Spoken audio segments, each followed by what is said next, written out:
Evet, şimdi elimde bir adet kumru var. Bu kumru yavruydu ulaştırıldığında. Daha doğrusu genç bir bireydi. Hala genç. Boyun halkası falan tam çıkmadı. Yeni yeni çıkıyor.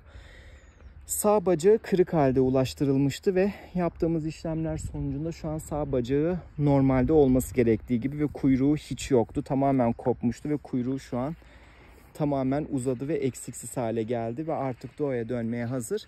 Ve avcuma koyacağım. Avcumdan kendisinin gitmesini bekleyeceğim. 1, 2 ve 3. Hadi bakalım. Gayet güzel gidiyor. Ve direkt ağaca tabii ki kumru. Onun için zaten bu parkta salıyoruz kumruları da. Kumru güvercinin aksine biraz daha ağaçlara bağımlı bir tür. Onun için bu alanı tercih ediyoruz.